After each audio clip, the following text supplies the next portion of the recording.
Всем привет! Очень часто, листая ленту Pinterest, вижу красивые вещи из веток.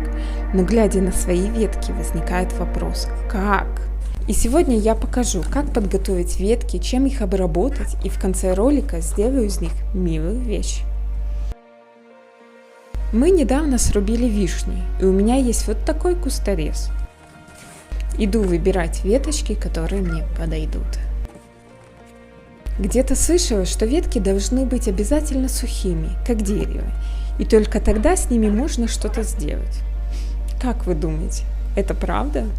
Сегодня проверю обратное. Попробую с сырыми и посмотрю, как они себя поведут. Вот такие веточки я себе отобрала. А дальше я их мою.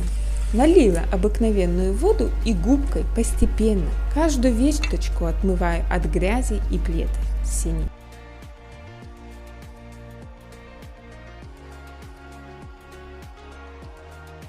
И, конечно, вода очень грязная.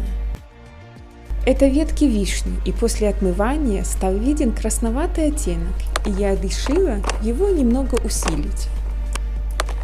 Кладу в контейнер веточки, наливаю морилку и оставляю на 1 час.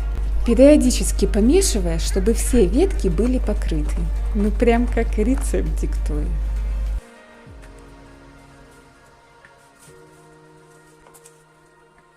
А после оставлю сохнуть на ночь. Вот так ветки выглядят. Дальше я беру джут, но вы можете взять любую красивую тесемку и делаю такую обвязку. Важно туго ее натягивать, чтобы веточки не расходились.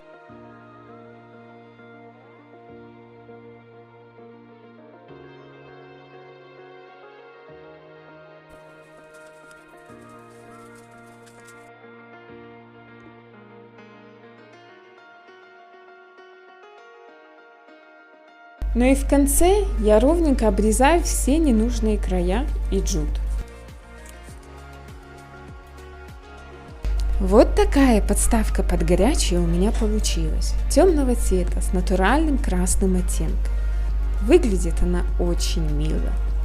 Идеально подойдет и на террасу, и в беседку попить чая. И если это видео было вам полезным или просто понравилось, поддержите меня лайком и комментарием. Всем пока!